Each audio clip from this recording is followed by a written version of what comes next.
Hello. Today we're going to go over how to make a dynamic list within your Pulse marketing system. So first you want to sign in and you'll go up here to lists. And this account already has several lists in place, but we're going to make a brand new one. So we'll go up here to create list and we'll call this our test dynamic list, and we're going to choose the dynamic option here. And the dynamic list is basically a set of criteria that you're going to choose, and our system is going to go through all your files in the folders that you've selected or in the whole company if you've chosen that way, and find all the files that meet that requirement. Then what it does is compile that group, and whatever email you have assigned for that list, or multiple emails if you have several, whenever it's scheduled to send that email, it's going to go back through your system, make sure it's got everybody up to date, add, subtract as necessary, and then send it to those people without you having to hand select anybody or go through and update anything. It's just going to go completely on its own. Now, here in this lower box, we have an option if we want to choose the email that we're going to assign this to, and we can choose multiple. So maybe this list will be like a holiday list for our 4th of July. So we could choose both the borrower and the co-borrower down here. And then we're going to hit next. And in here, we need to set some criteria for where we're going to find the files that we want to deal with, or that we want to be part of this list. Now, one of the settings we always have to choose is a branch. Most of the companies that we have set up will not have multiple. Some do. And in that case, you just choose the 1 or the 2 branches that you'd like to include all those folders with. But most of the companies that we deal with, you'll see this one called main branch. So you just choose that if you have no other options. In this case, I'm going to choose 2. And then I'm going to go over here to our folders, because I only want to deal with a couple of folders. So maybe my closed and archived folder, and same here with the demo. So I'm going to choose those 3. Everything else I don't really want to deal with. I don't want those people included. And I can go even further and choose specific users if I'd like. So I can choose Mr. King here.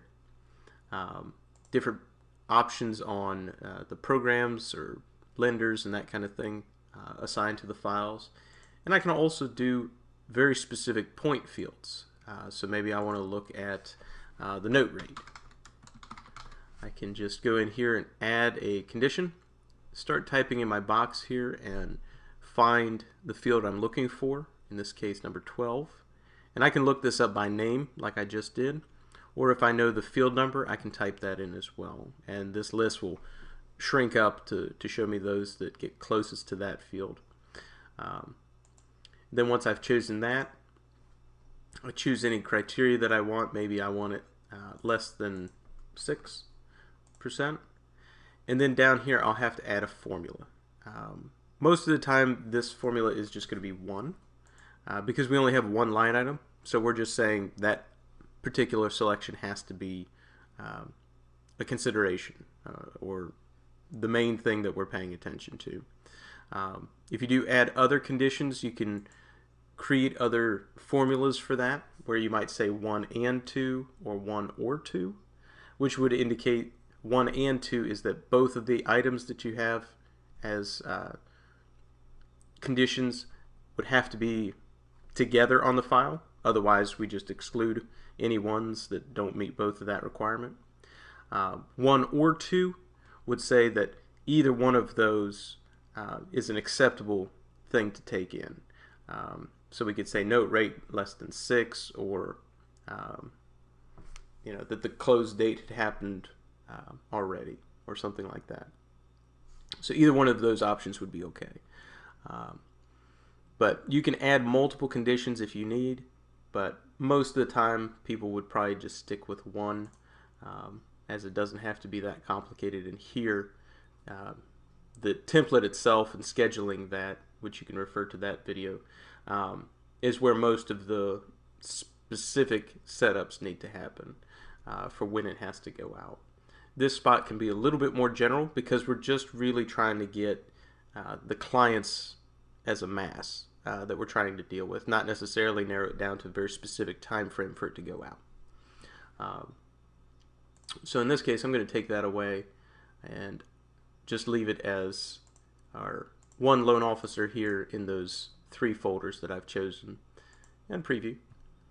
And you always have to preview, because without that our system doesn't really get a good snapshot of what it looks like right now.